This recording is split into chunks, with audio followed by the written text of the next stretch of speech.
After 20 years, Meryl Streep, Anne Hathaway, Emily Blunt, and Stanley Tucci have returned to the wild world of fashion and journalism in The Devil Wears Prada 2.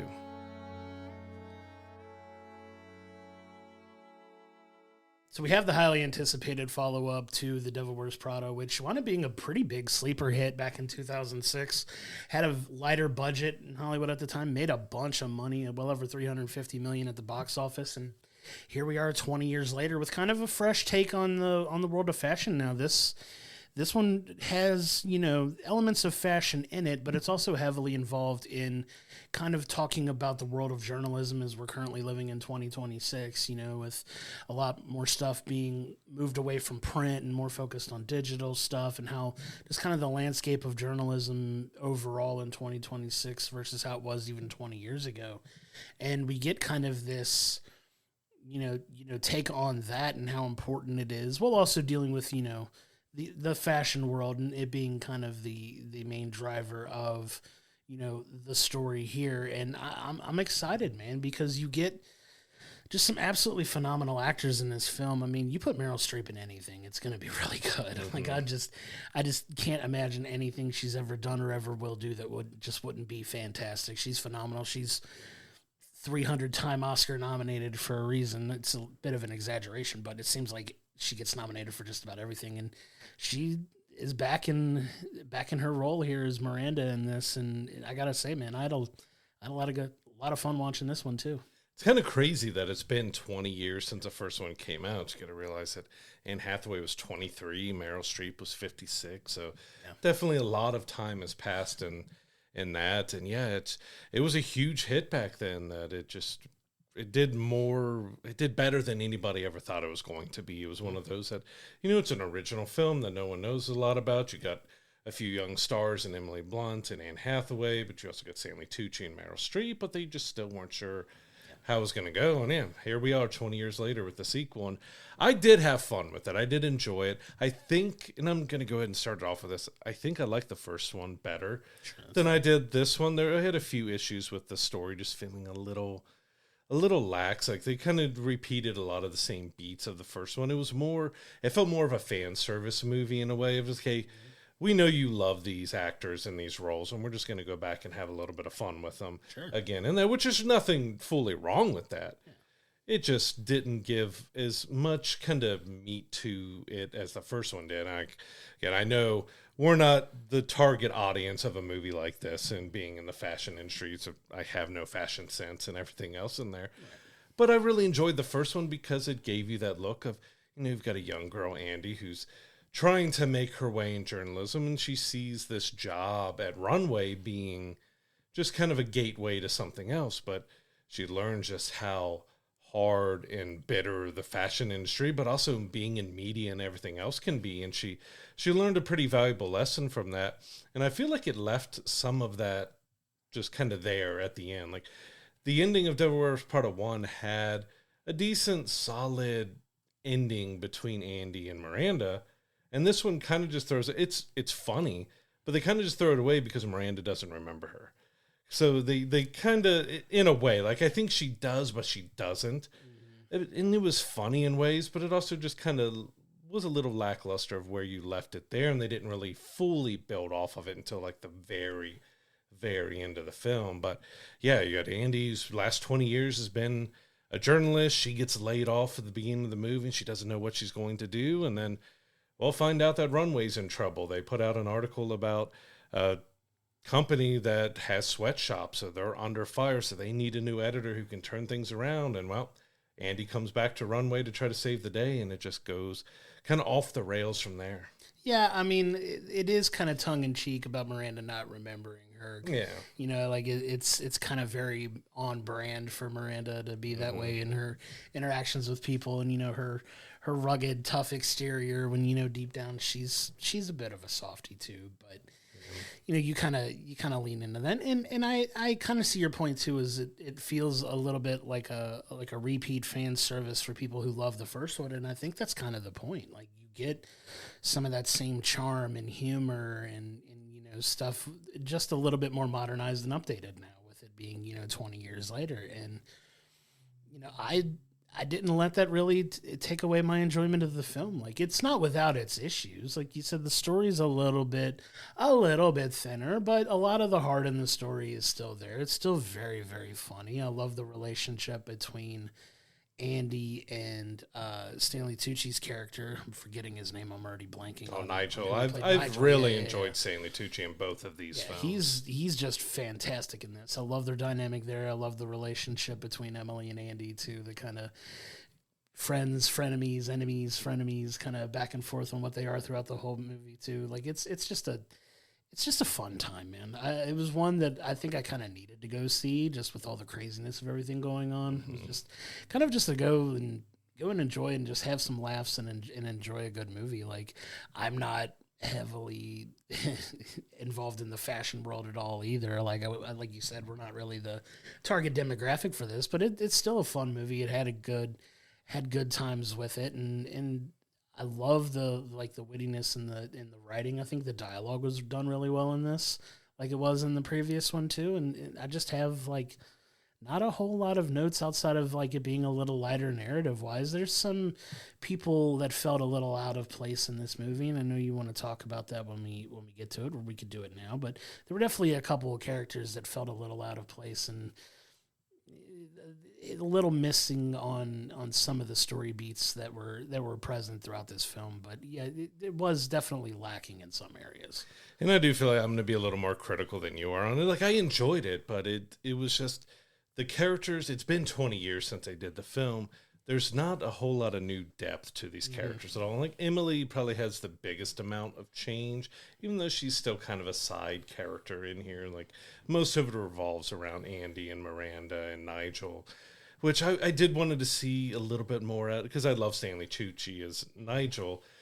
We kind of start and end this movie with him in a very similar place that he started and ended the first one. Now, he gets a big moment, but he's still very much kind of stuck in the same spot. And I was hoping we'd get at least a little bit more out of him. I will say, BJ Novak, everyone knows him from The Office. He's done several things since then. I feel like he was really out of place in this film. He felt almost like a caricature of a character instead of a character. He plays the son of a billionaire who owns the magazine. He owns the whole media conglomerate that Runway is a part of. And his dad passes away, and he ends up taking over. And, of course, he wants to gut and modernize it. And it does deal, like you mentioned, about just how modern media and stories and news and fashion and everything is consumed in this day and age, because it's more about TikToks and shorts and reels and all that than really people buying magazines or reading stuff online. And it goes a little bit in that he just felt so out of place. It felt like he was trying to play, he's 46. He's not that old. Sure. But it felt like the role was more written for like a 20-something-year-old. Yeah. But it was being played by a 46-year-old. And he felt really out of place in this film. Yeah, I don't disagree with that. He definitely felt like he was almost kind of like shoehorned in, like it didn't make a whole lot of sense. But I mean, it did and it didn't. But it felt like he should have had significantly more business acumen than he did. He was just there to move the plot along. That's yeah, it. He was basically a walking, talking plot device in this film, and definitely felt out of place there. Another character that I think I had a little bit of issues with was Benji. Oh yeah, Benji was, for lack of a better, like the worst probably character in this movie. So over the top. Yeah, just almost cartoonish and caricature-ish. Like, here is this eccentric, billionaire as well, like really rich guy, winds up being like Emily's love interest in the film for a little bit, and it's just weird placement in there, almost like you just needed that kind of figurehead. But how do you write a guy like that? Oh, let's make him the eccentric billionaire. He was just a really weird dude, and it was just, I don't know. It felt like he wasn't necessary in this, outside of the one purpose that he did serve. Like it felt a little too goofy with him, I think. And his and Emily's relationship was just over the top. I get she's just trying to use him as a sugar daddy to buy her all the things and get that, and that she's very still a materialistic person that's over the top, that just thinks about herself. But yeah, just the whole dynamic between him and Emily and just his character in general. It's played by Justin Theroux, who's a great actor and stuff. But the character was just so, it was a cartoon.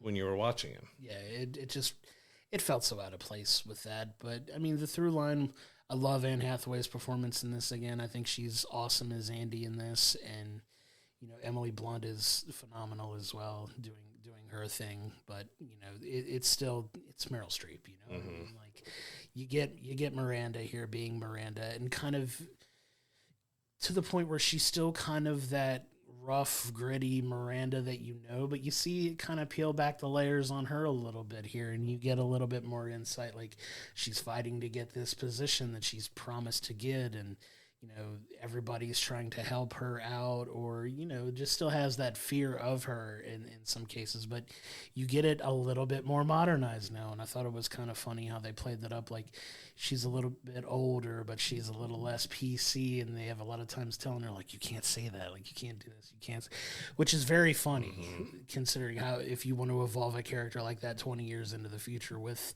the way things are now, and to have her having an HR at the company now. Yeah, it being very funny. I was just like, okay, I get that's a smart way to kind of evolve her character a little bit, where she could still be that, hard-nosed boss that, everybody's afraid of, but she still says just some completely silly and ridiculous things. And I think that's part of the charm of that character. And I think they did a good job of evolving her 20 years into the future while still being this, iconic fashion person. Obviously, she was based off of a very famous, person to begin with in the fashion world. So it was fun to see that progression in her character from here. And then I want to he's not in the film a ton, but I do want to give a little bit of love to Kenneth Branagh, who kind of feels like the perfect yin to Miranda's yang in this movie. And he's just a joy to watch and everything he's in. Phenomenal director too, but it was really fun to see him in this film too. Yeah, he was great, but it also felt a little strange that she would marry someone like him,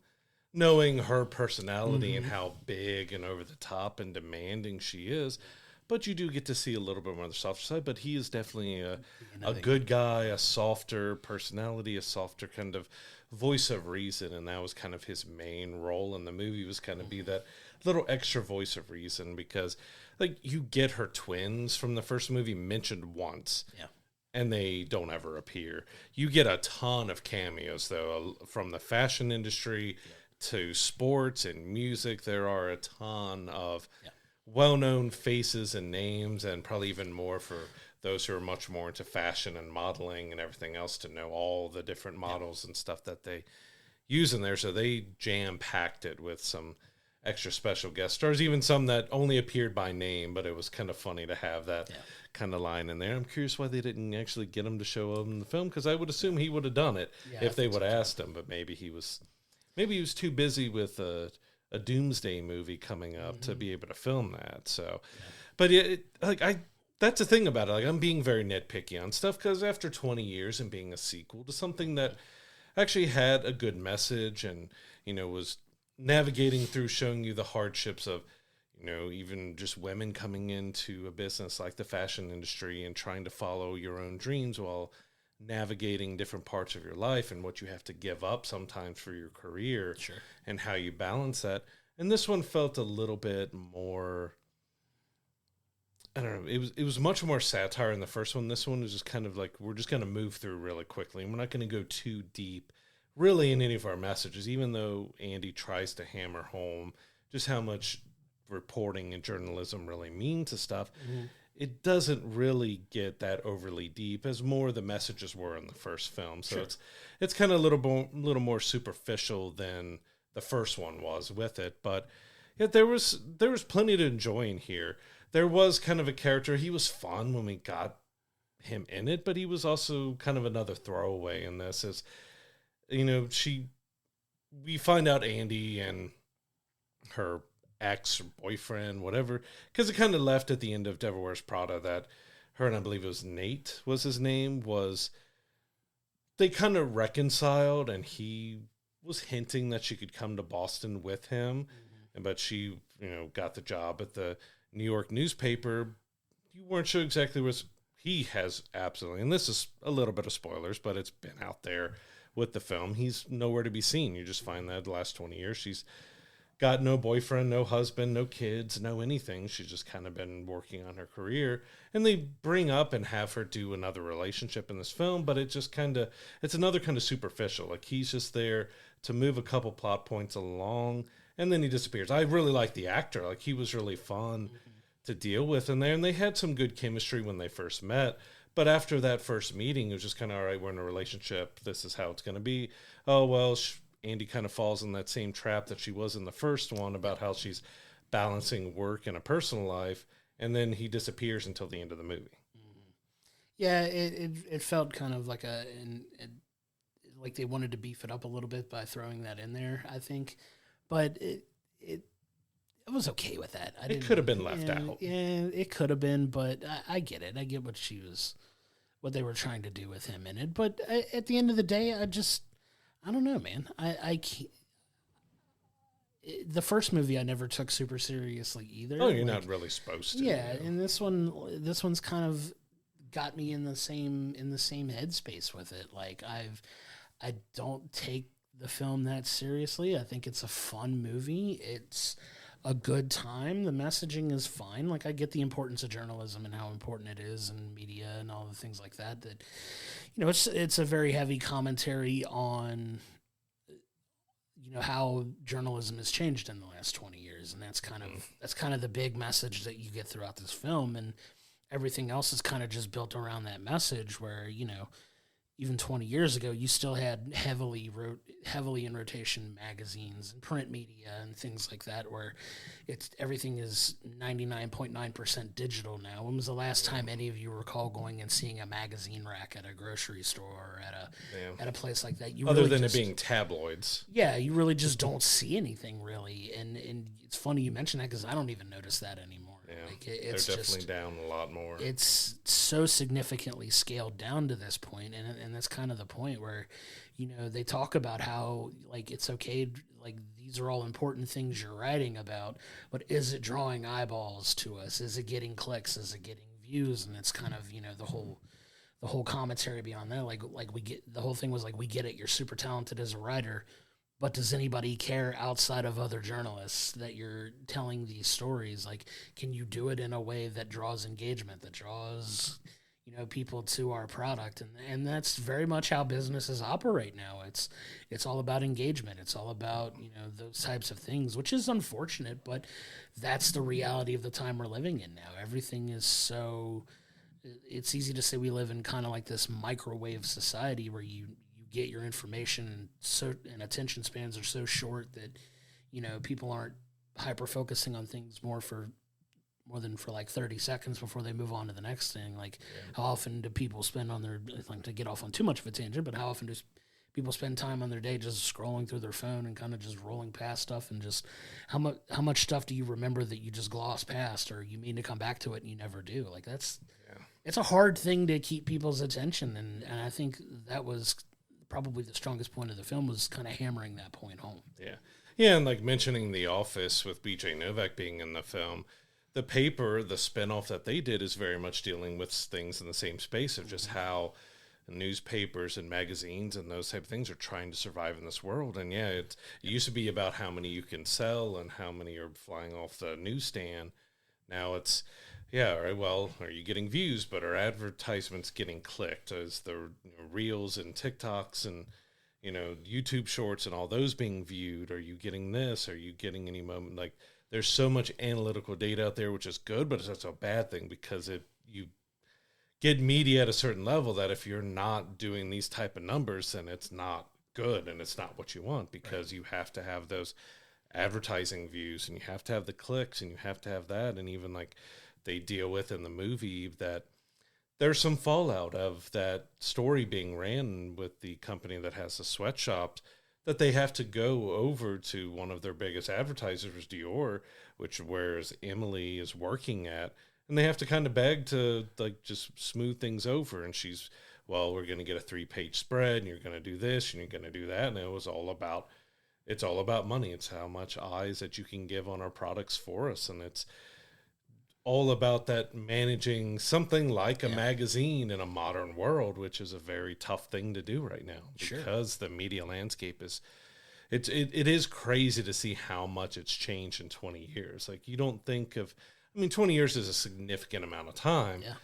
but you don't think things would have changed as much as they have in the last 20 years. And you could even break it down the last 10, 15 years of just how media consumption, podcast, everything else that comes out has really changed the landscape of how things are consumed and done. Like, it feels like shorts and reels, as you said, with attention spans can be much more important than a full page article or multi-page article for someone to read. And that's where they touch on loosely about, well, she puts out a really good article that people like in certain ways, but it's not grabbing the youth and the younger kids. As you said, it's got about a 30-second attention span that you're not going to be able to grab them.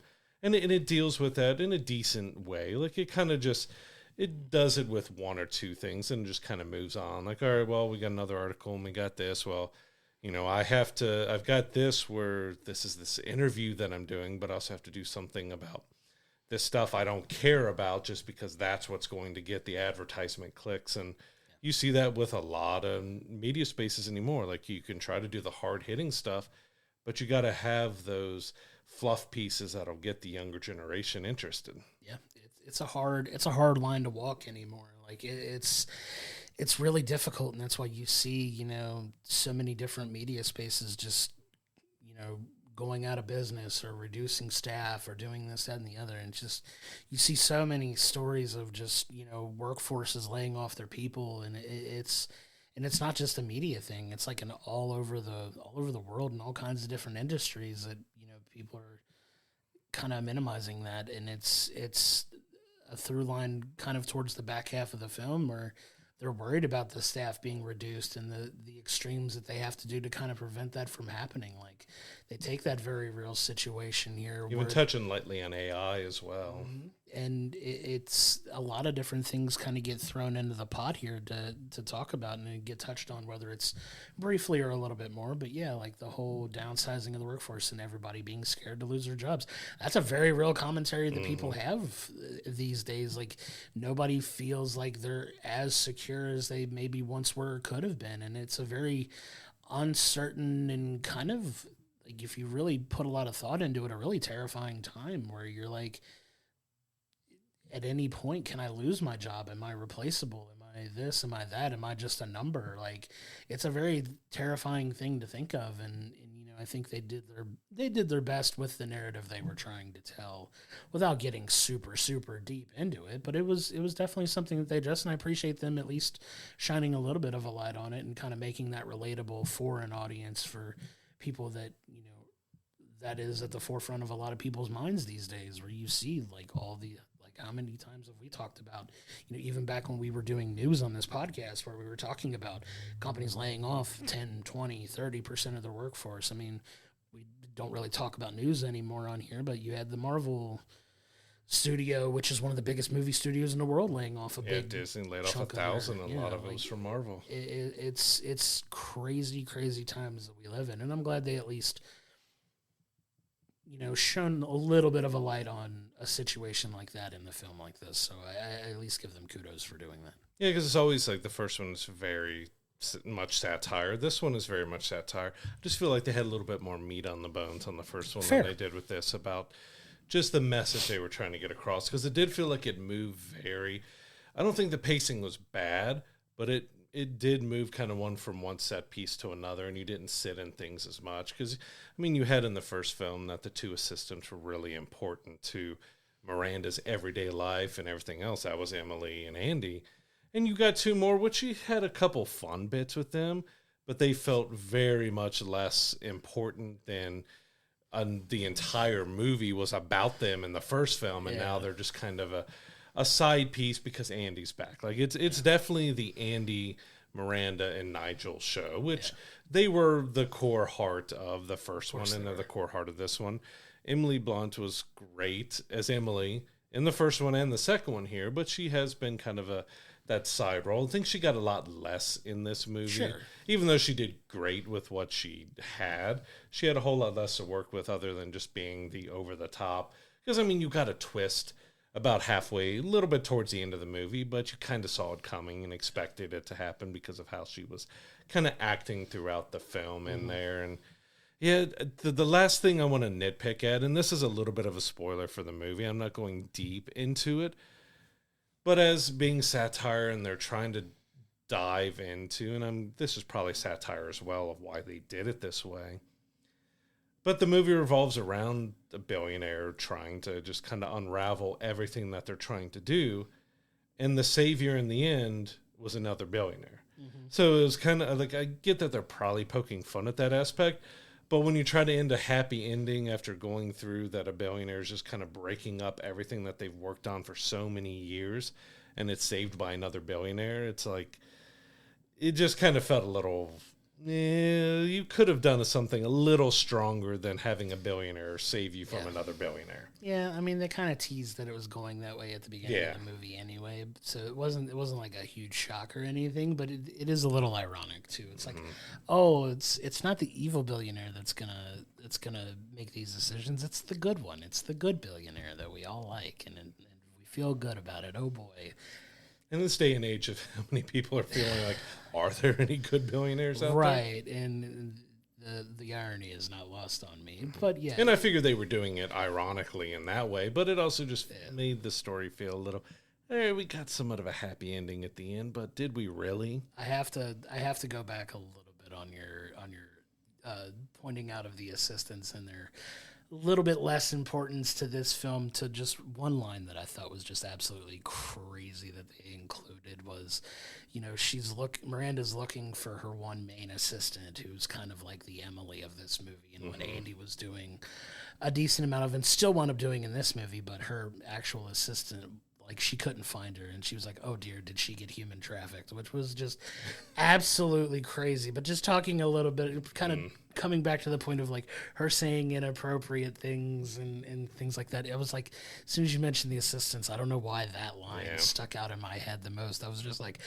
that's a crazy line to include in this movie, but I don't know, it just, for whatever reason, it just ticked a box in my brain just thinking about that, and just some of the stuff that Miranda was saying and trying to be that still hard boss in a different time period, and things that you could get away with doing and saying 20 years ago that you can't now. And they poked a little bit of fun at that, and especially like the cuts that are happening and that they have to travel to Milan for the show, but there's no more car rentals, and you got to Uber, and about the flights, and then you get to see her having to fly in coach and not getting first class, and just seeing her reaction to like what was the guy eating next to her, like a tuna sandwich before the flight? Ridiculously large sandwich, and I'm like, oh god, that's a caricature too. But it was funny because she's like, can I get a glass of champagne? They're like, we don't serve that back here. And they cut back to this cartoon. Mom's like, they got snack boxes. And they're like, you could have a snack box. Miranda, would you like a snack box? So silly and over the top, and I'm just like, okay, like that's a little ridiculous, but very funny. I laugh at the irony of some of those things, and it was just silly and fun and a good time. He said I wasn't going in looking for anything overly deep, and I just revisited the first one because I've seen it once in the last 20 years when it came out, so I wanted a refresher going in, and I did really enjoy what they did in there because it kind of had a smart commentary. I would still say that the relationships between like Andy and her boyfriend and that one didn't really matter that much. As is in here, maybe that's a running gag of it or something. They both didn't really matter all that much. And of course, her boyfriend in the first movie was kind of hated towards the end and all that. But it's one that it does leave open if they want to do a third one. It's not going to can't be another 20 years if they want to do it, because you'd have Meryl Streep approaching 100 years old at that point. Yeah. But if this does well, which all signs are pointing that it's going to do well, we might end up seeing a third. It left open that we could see. I just hope that, for me, for a story perspective, even if going into a comedy drama like this, I did want to see a little more character movement and getting a little more character building after 20 years of setting them up. They still kind of felt about the same as they were in the first. Yeah. I'd like to see some character progress to go on that. I mean, you got Miranda softening a little bit. Andy's still kind of pretty much the same. Emily's the same. Nigel's almost exactly the same, which, like I said, I love Stanley Tucci in this. I was rooting for him. Like, God, he needs to finally get more than just one moment. He deserves his time to shine a whole lot more than he's gotten. And I get that's not the point of the film, but I was pulling for the guy. Like, he's just been, over the past 20, 30 years, just dealing with Miranda day in and day out. Like, cut the guy a little bit bigger break than you're cutting him right now. Yeah, and they explore that a little bit in the film. They kind of talk about that stuff, like why he's remained loyal and done that when all signs look like he was going to leave in the first movie and go do his thing, and he wound up staying loyal. And this has still continued to do so. Like, he's in a good spot. I mean, like, it's okay that he's happy in his career and he's doing this. Maybe he wants a little bit more and is a little bit afraid to speak up for himself. But, you know, I like what they did with him by the end of that. It's also a commentary. A lot of people can feel that way. Like, why are you still in the same position or still where you are at work? It's what works for my life right now, just where I'm at. Like, and that's fine. And that's perfectly fine.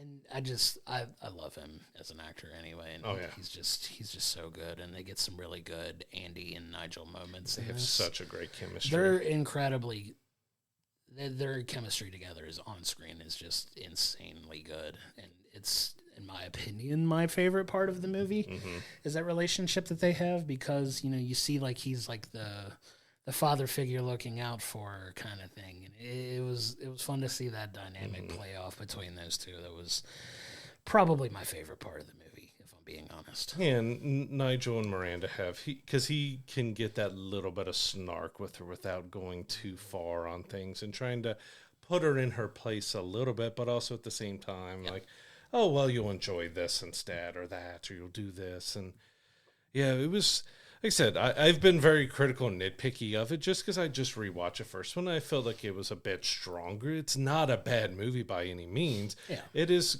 decent amount of fun. It just kind of repeats a lot of the same beats and doesn't give you a lot of character progression, which you would hope for out of some sequels. It give you a little bit more, but in the end, it's a comedy, a little bit of drama mixed in. You get a decent amount of laughs. I still think I laughed a little bit more in the first film, because, I mean, I laughed at a few things like Karl Anthony Towns showing up, which for us being Kentucky guys, about seeing him pop up in there, and a few other cameos in there were a lot of fun to do. But it was a fine film. It just kind of felt a little bit not phoned in. It just felt like it wasn't as strong as it could have been when it came to the story. And that's a fair criticism. I will say, though, that if you were a fan of the original film, you're more than likely going to like this. Oh, absolutely. Like, it's not one of those, like, because the way you're criticizing it makes it sound like you're not going to enjoy it as much, and that's definitely not the case. I mean, if you're a fan of the original, I think you're going to be equally a fan of this one too. It's some of the story stuff isn't as strong, but you get all the charm and the dialogue and the glitz and the glamour, and you get all of that stuff kind of tied in here too, and it ties up in a way that works, I think, well for it. Is it a perfect movie? No, it's not. It's not without its issues. It's about a 2-hour movie that kind of moves well in some places, and sometimes it felt like you could have saved maybe 5-10 minutes off the film overall to kind of cut a few things out of it that would have maybe paced it a little bit better, but I think they did fine with what they have. Yeah, I started laughing because when you said glitz and glam, I don't know why that scene popped in my head, but Miranda's visiting one of the fashion studios there and showing off like the latest work. And the poor model looks like the Goodyear mascot because it is such a gigantic, poofy, huge, bulky kind of dress with this bow that's like 5 times the size of her head.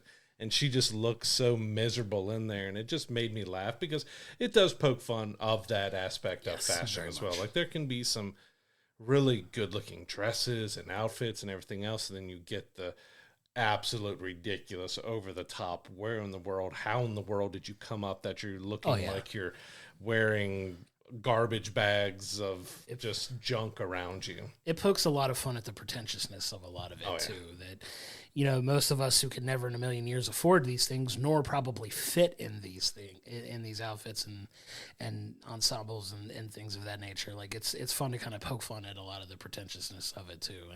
And they do a fun job of that, too, because, yeah, that model looked absolutely miserable wearing that absurd thing they made her put on. I was like, where in the real world do you see anybody dressed like that? You just have to turn sideways through every door and waddle in. And... yeah, it seems unpractical and very funny. But, yeah, they do a fine job of poking fun at that, too. If she ever dropped anything on the ground, she could not pick it up. No, absolutely not. She would need a team of 2 or 3 to get her back off the ground. God forbid she falls down. Yeah, God forbid she falls down or has to go to the bathroom at some point. Like, how does that work?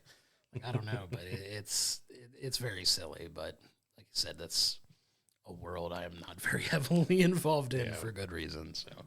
And so The Devil Wears Prada 2, it's not a bad film. If you enjoyed the first one, you're going to enjoy this one. There's still plenty here for fans of it to enjoy. For those who are not as big into fashion and everything else, there's still fun to be had here. It just does have a lot of lesser story points, not a lot of character progression from the first one, even though it's been 20 years. You'd expect maybe a little bit more of kind of where the characters are and where they've been going. You just kind of get them set up to what they needed to be here, and then it just kind of moves on from that. It's very much of just kind of plot point to plot point to plot point, but it's still fun. There's still Meryl Streep, Anne Hathaway, Emily Blunt, Stanley Tucci, all doing just really fantastic in this film. There were some actors and characters who were added to the film that were much more caricature and didn't really fit very well with the film. Overall, I'm going to give it a 7. I don't think it's a bad film. It's probably a lot lower than you're going to give it, but I just felt like they could have did a little bit more with the story to make it fun, because the first one had such good commentary about the fashion industry and media, and had a good balance between the evil snark of Miranda and Andy's ambitions and Emily's ambitions, and kind of playing that off as really well. And this one, it just kind of didn't do that aspect of what the first one did a lot better. So a 7 is where I land on. Like I said, it's not a bad film. If you enjoyed the first one, you're going to enjoy this one. Just don't go in expecting, just kind of go in expecting more of what you had in the first one, with just a little bit lighter on the story.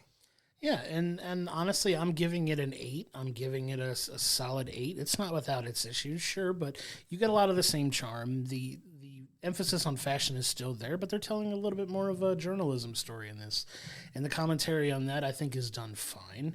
Like you said, there are characters that don't feel like they belong and fit the narrative as well as it could have. And that definitely drags it down a little bit, but it's still got a lot of that same charm, humor. Miranda's not as hardened, but she's also 20 years older. Like she's still terrifying in some ways, but you see the onion layers peel back a little bit on her, and you get a little bit more humanity from her, which is nice to see. It's nice to see that progression for her. And, you know, Meryl Streep can star in any film, and I would go watch it, but, you know, you also get solid performances from Anne Hathaway, from Stanley Tucci. Like the heart of the film and the heart of the core characters in this do another good job in this. Like you said, if you're a fan of the original movie, you're going to like the sequel and the follow-up as well. The audience that we sat in there with was 95% female, and they seemed like they had a great time watching the movie as well. So I think they targeted for that demographic very well. I think it's going to score very well with that audience. And it's still a fun time. It's still a good movie. Everybody can get enjoyment out of this. Like, yes, it is probably stronger geared towards a female audience than a male audience, but there's still good times to be had, you know, from this film for that as well. I enjoyed the first film. I enjoyed the second film as well. Like I'm a fan of the people that are in the film. So it's another solid follow-up that I think they did a fair enough job modernizing, you know, and telling a more modern story than you would have been able to tell had you not really addressed those issues and still try to make it all about this popular fashion magazine that's not really authentic in 2026. So I think they did a fine enough job of doing that. It does suffer some pacing and some caricature issues, but at the end of the day, you still got good humor. You still got some of the heart there. You get some great relationships. Like I said, I love the relationship between Nigel and Andy. That's my favorite part of the movie. But there's something in it for everybody. But it's still a really solid movie. Is it going to wind up on my favorite movies of the year? I hope not. I hope we get some incredible films the rest of the year. But up there, it's still one of the more entertaining, and I had a good time. Like it didn't feel like I sat there for 2 hours and watched a movie. And at the end of the day, that is also going to affect it positively for me, where it didn't really ever really felt like a drug, and I just had a good time. And next thing you know, boom, we're done, we're out, we're on to the next one. So that's why I gave it an 8, and I think that's fair for my viewing experience of it. Yeah, and like I said, I was more critical on just because I wanted a little bit more of that great character dynamic. Like I said, since I just rewatched it a couple days before we watch it, I had a very fresh kind of view of these characters again. Sure. And it felt like they were very much the same without too much change, which can be a good thing and a bad thing, depending on how you want to look at it. But yeah, as we started out with this episode, it's like we're not the target demographic for it. There's going to be some that are going to absolutely love it, and that's great. But I do feel like they could have done a little bit better with the story and the handling of stuff here, because I would probably give the first one an 8.5, because I felt like it was really strong with the commentary and the satire and everything that they were doing. It was just a little bit weaker, but that could also be a sign of the times of media consumption in there. They probably had to change a lot of things and how they approach telling the story time, because as I mentioned, it feels like it's kind of chopped up into bits. Like you got this bit and that bit and that bit, and we're just kind of moving from point to point. That's kind of how a lot of people and younger audiences consume media now. So they're just kind of giving you that block of entertainment. All right, now we're going to move on to this aspect of the plot.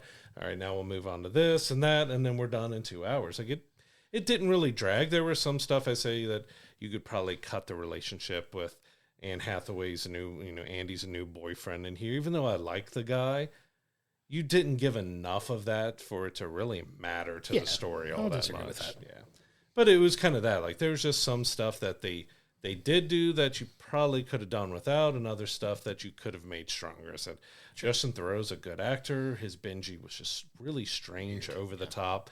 And even though I like BJ Novak, he just was just oddly placed in this film. He was just a plot point. He was a plot mover. That's the only thing. And his acting was very just kind of one note. He's like, oh, here, Dad, look at this. Yeah, they're not doing very good.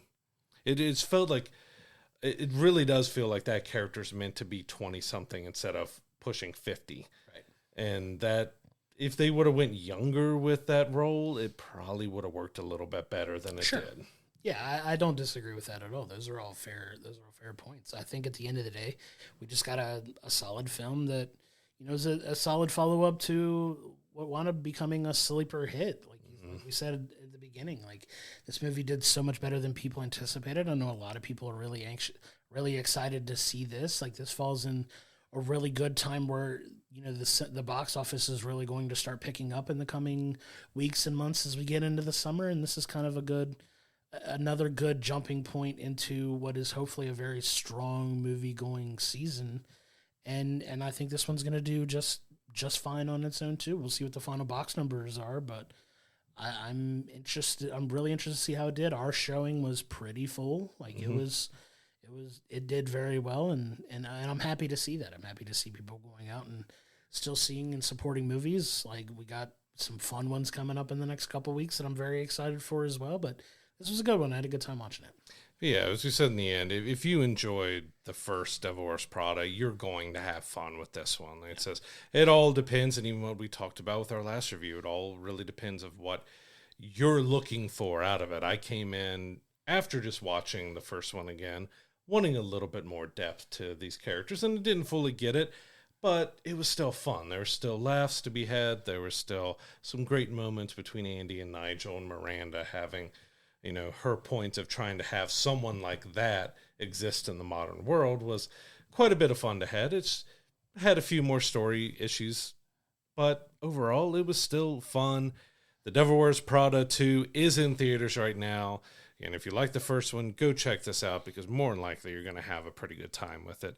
It might be a little thinner on plot, but it's still got Meryl Streep, Anne Hathaway, Emily Blunt, and Stanley Tucci. And for most of us, that's enough. Yeah, I mean, it's a great time. Go check it out. Come talk to us. Let us know what you think about it. And so thank you so much for tuning in. And if you feel so inclined, do all the things to help the show out, from follows, shares, likes, and comments on social media to subscribing on YouTube and your favorite audio platforms. All of it helps us out so much, and we can't thank you enough for all the support. You can also become a subscriber over on Patreon to get each episode delivered to you early, exclusive merch items, and your name read out at the end of every episode. Check it out at patreon.com/we'llbringthepopcorn. That's going to do it for this episode, and we'll see you on the next one.